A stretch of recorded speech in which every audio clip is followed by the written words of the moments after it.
all decisions are based on some form of comparison. We cannot look at this picture and say this person is tall or short. But when we compare him to another person, we see that he is short. Thus, all decisions are relative, not absolute. Imagine you're at an airport lounge and you're watching the TV screen and two pictures are presented. And you're asked to distribute 100 points among these ladies.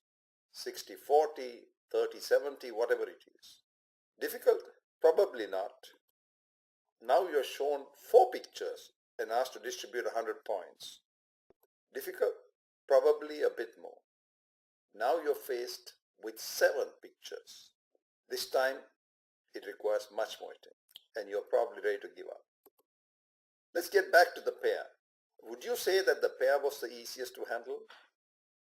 Obviously. Would you agree that as the number of contestants increased, it became increasingly more difficult to make a reliable judgment? Let's take a look at a problem in the real world. Your manager wants to promote you but wants you to find a replacement. So you start with a set of criteria.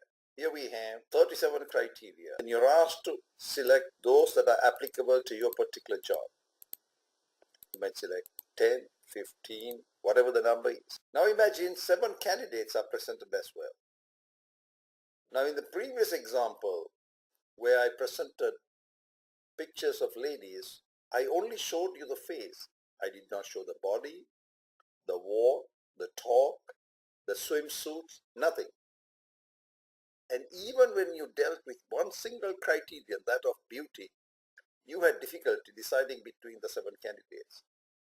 How do you think you would handle 10 or 15 criteria?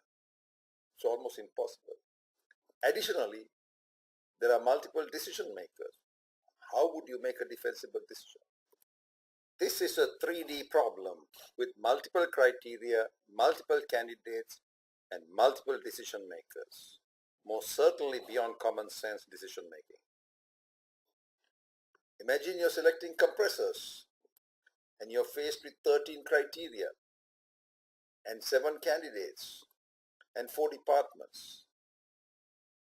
This would be a nightmare for common sense decision making.